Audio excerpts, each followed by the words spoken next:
সে আমাকে বলল, তুমি মুসলিম তাই না? আমি বললাম, হ্যাঁ। তোমরা মুসলিমরা বেহেশতে গিয়ে কি পাবে?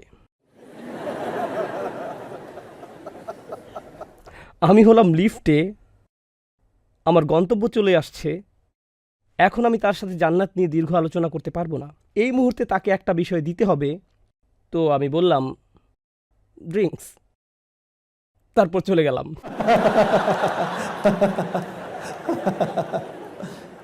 এর মানে কি? তো যাই হোক, তো যখন আমি তাকে বললাম ড্রিঙ্কস, এর দ্বারা আমি কি বুঝিয়েছি? আমি আপনাদের সাথে সূরা ইনসানের কয়েকটি বিষয় শেয়ার করতে চাই। সূরা ইনসান, আরেকটি নাম সূরা দাহর।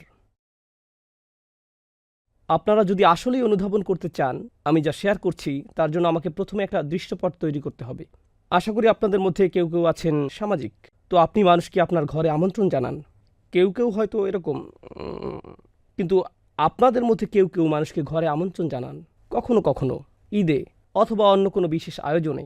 আমরা যখন অনেক মানুষকে একসাথে আমন্ত্রণ জানাই, তখন বাড়িতে অনেক সময় যথেষ্ট প্লেট, চামচ বা গ্লাস থাকে না। ডাইনিং টেবিলে সবার বসার জায়গা হয় না। তখন আপনি জায়গা বড় করে টেবিল ভাড়া করেন, আর দোকানে গিয়ে প্লাস্টিকের গ্লাস, চামচ এগুলো নিয়ে আসেন। আর আপনার পক্ষে সবাইকে নিজ হাতে পরিবেশন করা সম্ভব হয় না, বাড়িতে অনেক বেশি মানুষ। সেজন্য আপনি বড় বোতলে ড্রিঙ্ক কিনেন আর সেগুলোকে টেবিলের উপর রেখে দেন, যাতে মানুষ নিজেই নিয়ে নিতে পারে। Self service party. যারা খুব ধনী না, তারা এভাবেই অনুষ্ঠানের আয়োজন করে থাকে। সাধারণত এভাবেই করা হয়, বুঝতে পারছেন? কখনো কখনো আবার আপনি কোনো ধনী পরিবার থেকে বিয়ের দাওয়াত পান। তারা এরকম, তাদের টয়োটা গাড়ি, প্রোটন গাড়ি না, তাদের আছে টয়োটা। তো আপনি এরকম অভিজাত খাবারের দাওয়াত পেলেন, আর আপনি যখন এরকম অভিজাত দাওয়াতে যান, সেখানে কোনো প্লাস্টিক গ্লাস নেই, কোনো প্লাস্টিক গ্লাস নেই, সেখানে সত্যিকারের গ্লাস। আর গ্লাসগুলো টেবিলের উপর উল্টো করে রাখা, আপনি যাওয়ার আগে থেকেই, তাই না? যখন আপনি বসেন, পেঙ্গুইনের মতো পোশাক পরা একজন এসে বলে, ড্রিঙ্ক দিব? ড্রিঙ্ক দিব স্যার। সে আপনার গ্লাসে ঢেলে দেয় আর আপনি পান করেন। এরপর সে আবার আসে, এসে আবার গ্লাস পূর্ণ করে দেয়, আপনি আবার পান করেন, সে আবারও পূর্ণ করে দেয়। আপনি চিন্তায় পড়ে যান, কারণ আপনার হজমের সমস্যা আছে আর সে গ্লাস পূর্ণ করেই চলছে। কিন্তু মূল কথা হলো, এখন আপনাকে আর উঠে গিয়ে আপনার ড্রিঙ্ক আনতে হচ্ছে না। যদি আপনি অভিজাত এবং ধনী পরিবেশে থাকেন, তখন সেখানে অনেক সেবক কর্মচারী থাকে, গ্লাসগুলো দেখবেন সাজানো রয়েছে। আপনাকে নিজে গিয়ে ড্রিঙ্ক খুঁজে আনতে হবে না, তারাই জিজ্ঞেস করবে কি পান করতে চান স্যার। বুঝতে পারছেন? সাধারণত আমাদের ঘরে এমন হয় না, এরকম দেখা যায় অভিজাত পরিবেশে। কেন আমি এটা বললাম? কারণ কোরআনে যখন জান্নাতের আলোচনা এসেছে, বিশেষ করে সূরা ইনসানে আল্লাহ জান্নাতের কথা বলেছেন, তিনি বলেছেন ড্রিঙ্কের কথা। আর তিনি ড্রিঙ্কের কথা বলেছেন 3 বার একই সূরাতে। প্রথমবার তিনি যখন ড্রিঙ্কের কথা বলেছেন, ইন্নাল আবরারা ইয়াশরাবুনা মিন কাসিন, ধার্মিকরা, ভালো মানুষেরা, আল্লাহুম্মা জাআলনা মিনহুম, তারা পান করবে কাপ থেকে। ভাষা থেকে বোঝা যায় তারা উঠে যাবে এবং ড্রিঙ্ক হাতে তুলে নিবে। ড্রিঙ্কসগুলো কাছেই থাকবে। আপনি জান্নাতের ঝর্ণার পাশে, সামনে টেবিলে ড্রিঙ্কসগুলো লাইন দিয়ে সাজানো। দাঁড়াও, আমি এখনই আসছি। আপনি গেলেন আর ড্রিঙ্ক তুলে দিলেন। আরেকটি, আরেকটি, সেলফ সার্ভিস। এটা প্রথম লেভেল।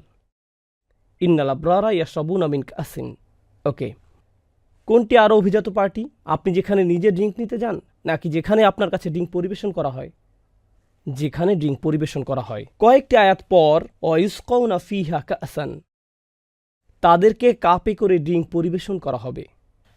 এখন তারা নিজেরা নিয়ে পান করছে না, বরং তাদের কাছে পরিবেশন করা হচ্ছে।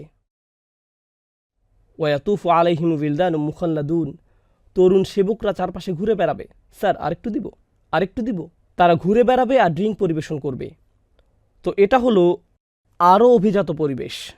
একটা মজার ব্যাপার হলো, যখন কোনো ওরিয়েন্টালিস্ট বুদ্ধিজীবী বলেন, কোরআন আলোচনা করেছে এমন জনগোষ্ঠীকে নিয়ে যারা মরুভূমিতে বসবাস করত, আর এজন্যই বেহেশতে ড্রিঙ্কস পাওয়ার কথা বলেছে।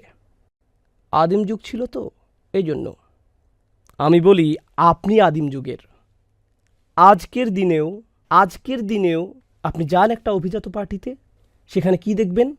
গ্লাস, ড্রিঙ্কস পরিবেশন করা হচ্ছে। আল্লাহ আজ্জা ওয়া জাল্লা কোরআনে এমন বিষয় রেখেছেন যা জন্মগতভাবে মানব স্বভাবের অংশ। আমরা প্রযুক্তিতে যতই অগ্রসর হই না কেন, এটা তখনও থাকবে যখন আপনার কাছে কেউ খাবার পরিবেশন করে তখন মনে হয় হ্যাঁ এটা ফার্স্ট ক্লাস। কেন আপনি এক্সট্রা টাকা দেন বিমানের ফার্স্ট ক্লাস টিকিটের জন্য? কারণ তারা আপনার কাছে এসে বলে স্যার এটা নিবেন, সেটা নিবেন, ওটা নিবেন। যখন আপনি ইকোনমিক ক্লাসের সিটে থাকেন, হেঁটে যাওয়ার সময় তারা আপনার চেয়ারে লাথি মেরে চলে যায়। দুইটা আলাদা বিষয়। মানুষ নিজেকে স্পেশাল ভাবতে ভালোবাসে। তো আল্লাহ বর্ণনা করেছেন জান্নাতে আপনি নিজের ড্রিঙ্ক নিজে নিচ্ছেন, এরপর এখন আবার আপনাকে পরিবেশন করা হচ্ছে। তো এটা উঁচু স্তর। আর কোনো উঁচু স্তর কি আছে? আরও কয়েকটি আয়াত পরে আল্লাহ বলছেন অসাকাহুম রব্বুহুম শারাবান তহুরা, তাদের প্রতিপালক আল্লাহ নিজে তাদেরকে পান করতে দিবেন পবিত্র পানীয়। সুবহানাল্লাহ, সুবহানাল্লাহ। দেখেছেন কিভাবে আপনার উন্নতি হচ্ছে? প্রথমে আপনি নিজে ড্রিঙ্ক নিয়ে নিচ্ছেন, তারপর আপনাকে ড্রিঙ্ক পরিবেশন করা হচ্ছে, আর তারপর আল্লাহ নিজে আপনাকে দিচ্ছেন। সুবহানাল্লাহ। তো যখন এই টেক্সাসের অধিবাসীর দিকে ফিরে বলেছিলাম ড্রিঙ্কস, আমি এটাই বুঝিয়েছিলাম বিষয়টা এত চমৎকার।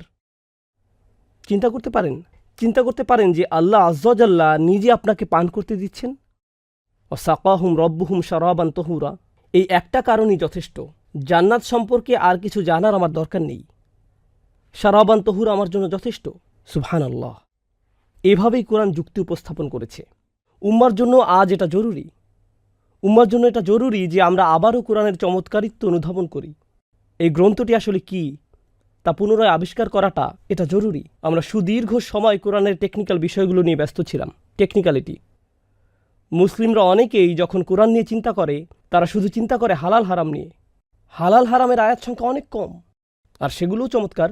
কিন্তু এরপর চমৎকার এই গ্রন্থটির বাকি অংশগুলোর কি হবে? ও না, আমি জানি এটাতে কি আছে।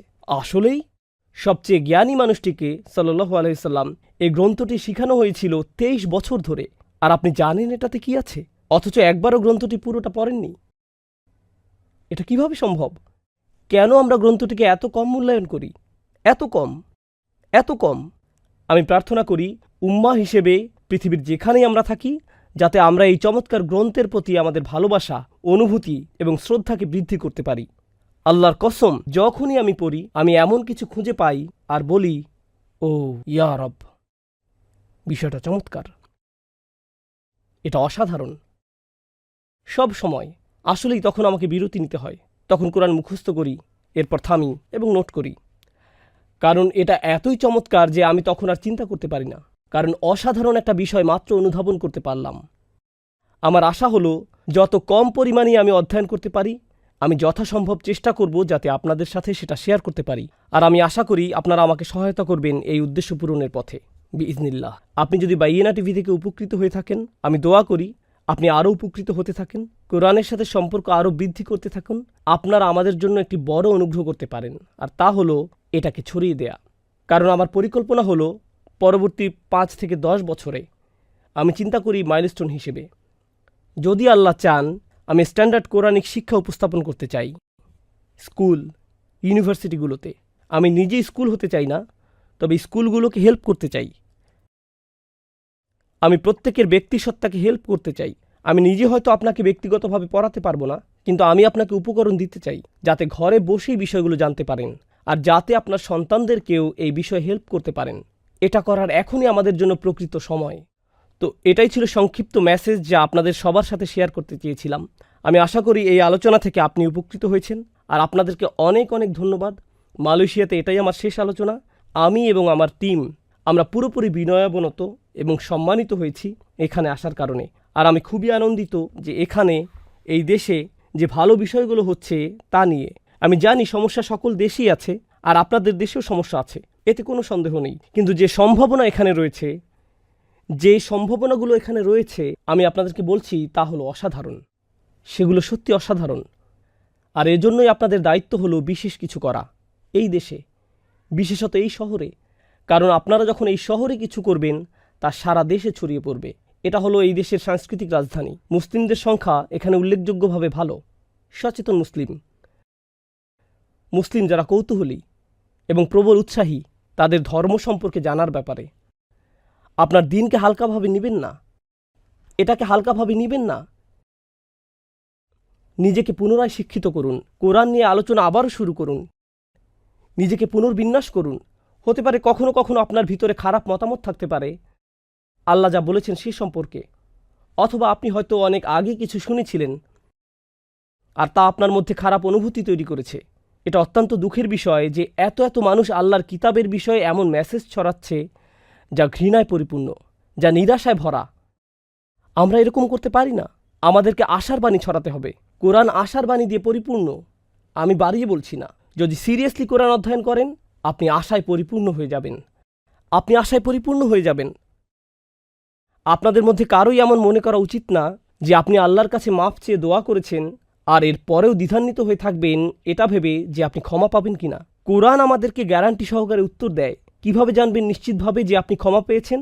যদি আপনি আল্লাহর কাছে চান মন থেকে, কোনো সন্দেহ নেই যে আপনাকে ক্ষমা করা হয়েছে। এটা চূড়ান্ত, এটা অকাট্য সত্য। আপনারা জানেন মধ্যাকর্ষণ শক্তির কিছু মূলনীতি আছে, পদার্থবিদ্যার মূলনীতি আছে, রসায়নে মূলনীতি আছে। একইভাবে ইস্তেগফারেরও মূলনীতি আছে, তাওবার মূলনীতি আছে, পার্থিব সফলতার মূলনীতি আছে, পরলৌকিক সফলতার মূলনীতি আছে। এগুলো পরিবর্তিত হয় না, এগুলো স্থির, অপরিবর্তনীয় মূলনীতি। যদি আপনি মন থেকে আন্তরিকভাবে আল্লাহর দিকে ফিরেন, এটা কবুল হয়েছে, গ্যারান্টি দেয়া আছে, এ ব্যাপারে কোনো সন্দেহ নেই। এরপর আর বলতে যাবেন না আমার জানা নেই এটা কি যথেষ্ট ছিল কিনা। আপনি যদি মন থেকে আন্তরিকভাবে ক্ষমা চেয়ে থাকেন তাহলে এটাই যথেষ্ট। ভবিষ্যৎ নিয়ে চিন্তা করুন, অতীত নিয়ে আটকে থাকবেন না। আপনাদের অনেকেই সময় অপচয় করেছেন, দিন শিক্ষায় যথেষ্ট সময় ব্যয় করেননি। হতে পারে আপনি ব্যস্ত ছিলেন পার্থিব বিষয় নিয়ে। এই গ্রন্থটি যতটুকু মনোযোগ পাওয়ার যোগ্য তা আপনি দিতে পারেননি। তাতে কি? তা ছিল গতকাল। আল্লাহ আপনাকে আজকে নিঃশ্বাস নেয়ার এবং আগামীকাল ভালো কিছু করার সুযোগ দিয়েছেন। তাই এখনই পরিবর্তিত হয়ে যান, এখনই নিয়ত করে ফেলুন। এটা মনে করবেন না ও আমি বছরের পর বছর ধরে ব্যর্থ হয়েছি, কিছুই পরিবর্তন হবে না। না, তাহলে আপনার দাবি করা হবে যে আপনি ভবিষ্যৎ জানেন। শুধু আল্লাহ একমাত্র ভবিষ্যৎ জানেন। আপনি একমাত্র যা জানেন তা হলো অতীত। একমাত্র এটাই আপনি জানেন। আল্লাহ আপনাকে পরিবর্তন করে দিবেন, যেমনটি আপনি কখনোই কল্পনা করেননি। আমি এটুকু জানি আমার ব্যাপারে, তাই আপনার ব্যাপারেও আমি এটা জানি। আল্লাহ মানুষকে পরিবর্তন করে দিতে পারেন যখন সে নিয়ত করে। মূল বিষয়টি হলো আপনার সেই সিদ্ধান্ত গ্রহণ করা। এই দেশে আপনারাই হলেন আশার আলো ওই সকল মানুষের জন্য যারা আশা হারিয়ে ফেলেছেন। এমন মানুষও আছেন যারা এখন শুধুমাত্র নামে মুসলিম।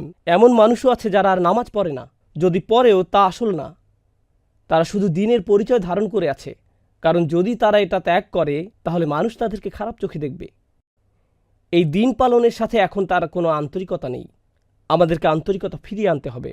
ইসলামকে ভালোবাসার জন্য মানুষের কাছে যুক্তি উপস্থাপন করতে হবে আমাদের, এমনকি মুসলিমদের মাঝেও। আর যখন আপনারা যারা এখানে বসে আছেন, যখন আপনারা কোরআন দ্বারা অনুপ্রাণিত হতে পারেন, তখন অন্যদেরকেও অনুপ্রাণিত করতে পারবেন। আপনারাও এই রত্নভাণ্ডারের দিকে অন্যদেরকে আহ্বান করতে পারবেন আর বলতে পারবেন, দেখো এটা, শুনে দেখো, এই ব্যাপারেই তোমাকে বলতে চেয়েছিলাম। দেখো এটা কি চমৎকার, দেখো আয়াতুল কুরসি কি সুন্দর, এটা অসাধারণ, এটা অসাধারণ, তাই না? ও, আমি আগে জানতাম না, আসলেই এটা অসাধারণ। কিভাবে আল্লাহ এটা করলেন? কারণ তিনি আল্লাহ, তিনি এটা পারেন। আমার পক্ষে এটা সম্ভব না। হ্যাঁ, আমি জানি এটা শুধু একটা আয়াত। তিনি বলেছেন এভাবে পুরো একটা সূরা নিয়ে আসতে, অসম্ভব। যেহেতু আমি বিদায় নিচ্ছি, আমি এবং আমার টিম আপনাদের জন্য অনেক অনেক দোয়া করতে থাকব।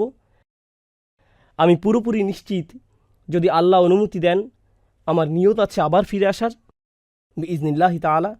আমি চাই আপনাদের সাথে দীর্ঘমেয়াদী সম্পর্ক তৈরি করতে এবং এই দেশের মুসলিমদের সেবায় নিজেকে নিয়োজিত করা আমার সামর্থ্য অনুযায়ী। যেহেতু নিজের দেশের প্রতিও আমার কিছু দায়িত্ব আছে। আপনারা অনেকেই জানেন যে আমার 2টি মিশন আছে। আমার একটা মিশন হলো কোরআন শিক্ষাদান, আর একটা মিশন হলো আরবি ভাষা শিক্ষায় সহায়তা। এটাই বড় এবং কঠিনতর মিশন। স্বল্পমেয়াদী মিশন হলো কোরআন শিক্ষাদান।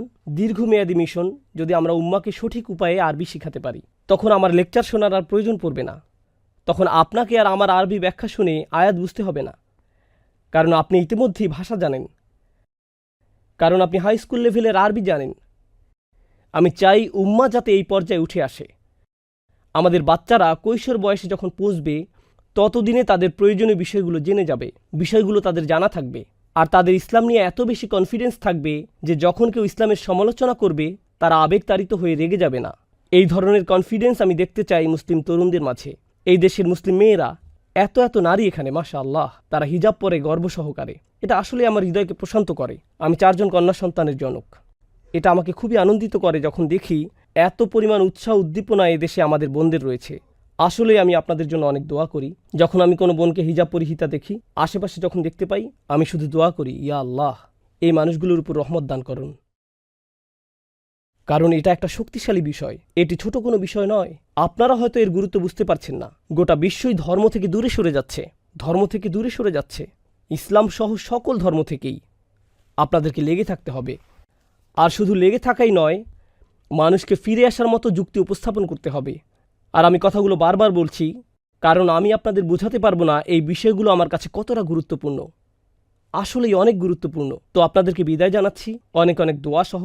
আর আশা করছি আমিও বিদায় নিব আপনাদের সবার দোয়া সাথে নিয়ে, আমাদের জন্য, আমাদের টিমের জন্য, আমাদের সকল ছাত্রের জন্য যারা শিখে যাচ্ছে তাদের সামর্থ্য অনুযায়ী, সেই সকল ছাত্রের জন্য যারা এই দিন শিখছে যে কোনো স্থানে, যে কোনো অবস্থায়, তারা আমার অধীনে হোক অথবা অন্য শাইখদের সাথে। আমরা দোয়া করি যাতে আল্লাহ এই উম্মার জন্য নেতৃত্ব তৈরি করেন, যাদেরকে অনুসরণ করা যাবে, যারা মানুষের প্রতি আন্তরিক, যারা মুক্ত চিন্তার অধিকারী, যারা চিন্তাশীল, যারা সংকীর্ণ মানসিকতার অধিকারী নয়, যারা বক্তব্য উপস্থাপন করবে উম্মাকে এক হওয়ার জন্য, বিভক্ত হওয়ার জন্য নয়।